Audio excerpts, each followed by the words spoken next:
Vote জলকীয়া আচাৰটো আপোনালোকেও এই ধৰণে বনাবচোন, খাবলৈও ভাল হয় আৰু বহুত দিন ভাল হৈ থাকে। মই 100 গ্ৰাম জলকীয়াৰ পৰা এইফালে এইটো 100 গ্ৰাম বটল হয়, এবটল হৈছে আৰু এপোৱা ধৰা এটাত 2টা বটল ওলাইছে। 100 গ্ৰাম জলকীয়াৰ পৰা বহুতখিনি ওলাইছে। জলকীয়াখিনি এইফালে মই ভালকৈ ধুই মেলি লৈছোঁ আৰু অলপ সময় ৰ'দত শুকুৱাম। যিহেতু যিখিনি পানী লাগি আছে, পানীখিনি থাকিলে আচাৰখিনি সোনকালে বেয়া হৈ যাব। সেইটো কাৰণে ওপৰৰ পানীখিনি যাতে ধুনীয়াকৈ শুকাই যায়, ৰ'দত শুকুৱাই ল'ম। ৰ'দটো যদি নাথাকে আপোনালোকে ফেনত ওপৰৰ পানীখিনি শুকুৱাই ল'লেও হ'ব।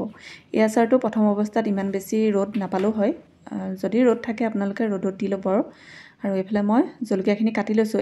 ৰ'দত শুকুৱাৰ পাছত ধুনীয়াকৈ পানীখিনি শুকাই গ'ল। তাৰপাছত মই জলকীয়াখিনি এনেকৈ সৰু সৰুকৈ কাটি লৈছোঁ আৰু জালটো বহুত বেছি। যদি আপোনালোকৰ হাতত জলকীয়া অলপতে পুৰে, হাতত অকণমান মিঠাতেল সানি ল'বচোন জলকীয়াখিনি কটাৰ আগত, তেতিয়া ধুনীয়াকৈ আপোনালোকে কাটিব পাৰিব, অকণো নুপুৰে।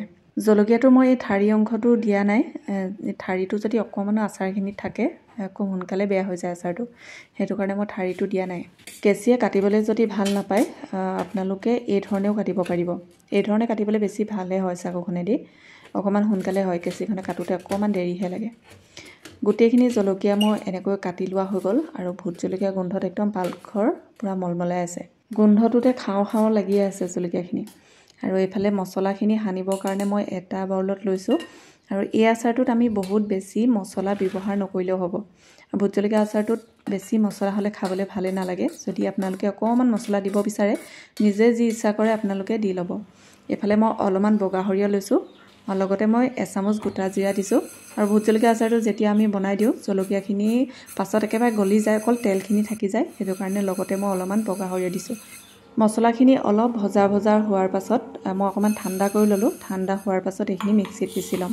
গৰমে গৰমে পিচি দিলে অকণমান মছলাখিনি জেকা নিচিনা হৈ যায় যে আচাৰখিনি পাছত বেয়া হৈ যায়, সেইটো কাৰণে ঠাণ্ডা হোৱাৰ পাছত মই মিক্সিত পিচি ল'লোঁ আৰু এনেকৈ দি দিছোঁ।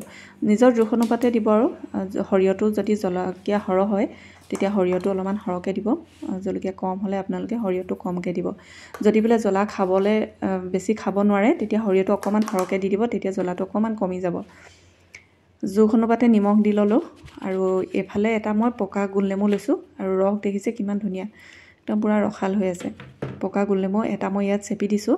আপোনালোকৰ ওচৰত যিকোনো টেঙা থাকিলে আপোনালোকে চেপি দিব পাৰে। আচাৰটো খাওঁতে তেতিয়া অকণমান টেঙা টেষ্টটো আহে, খাবলৈও ভাল লাগে।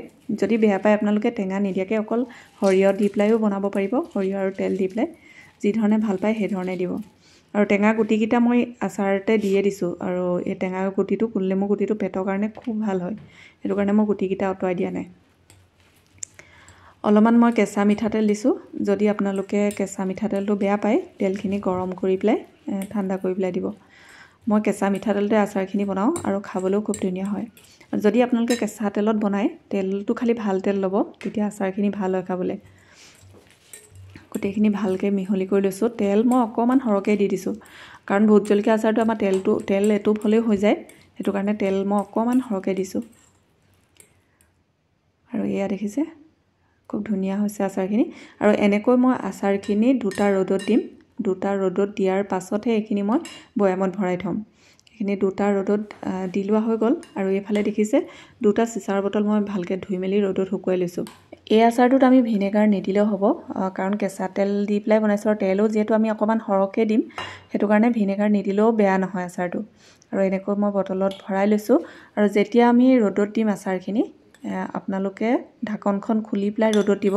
ঢাকনখন লগাই পেলাই যদি আমি আচাৰবোৰ ৰ'দত দিওঁ, ঢাকনৰ ভিতৰত যিখিনি পানী থাকে পানীখিনি আচাৰখিনিত যদি পৰি যায় খুব সোনকালে আচাৰখিনি বেয়া হৈ যায়। সেইটো কাৰণে ৰ'দত দিওঁতে সদায় ঢাকনখন খুলি পেলাই ওপৰত এখন টিচু দি দিব পাৰে, টিচু বান্ধি দিব পাৰে বা এখন ৰুমালো দিব পাৰে, যেনেকৈ ভাল পায় আপোনালোকে তেনেকৈ দি ল'ব। তেলটো অকণমান কম নিচিনা হৈ আছে, মই ওপৰতে আৰু অকণমান কেঁচা তেল দিছোঁ। আৰু বটলৰ একেবাৰে মুখলৈকে তেলটো নিদিব, মই এআঙুলমান খালীকৈ ৰাখিছোঁ। একেবাৰে মুখলৈকে তেলটো দিলে আমি যেতিয়া ৰ'দত দিম আচাৰখিনি ৰ'দত দিয়াৰ পাছত অকণমান ওপৰলৈ উঠি আহে তাপটো পাই পেলাই, সেইটো কাৰণে মুখেদি ওলাই আহিব পাৰে। সেইটো কাৰণে এআঙুলমান খালীকৈ আপোনালোকে তেলটো দিব। আৰু তেলটো যিহেতু ওপৰলৈকে থাকেই, আচাৰটো সোনকালে বেয়াও নহয়। মাজে মাজে আপোনালোকে ৰ'দত দি থাকিব। এই আচাৰটো 10-15 দিনৰ পাছৰ পৰাই খাব পৰা হয়। 10-15 দিনমান আপোনালোকে ৰ'দত দিব, তাৰ পাছৰ পৰাই খাব পৰা হ'ব। যিমানে ৰ'দৰ তাপটো পাব জলকীয়াখিনিও ধুনীয়াকৈ গলি যায় আৰু খাবলৈও ভাল হয়। এই আচাৰটো আপোনালোকে বছৰ ধৰি সংৰক্ষণ কৰিব পাৰে।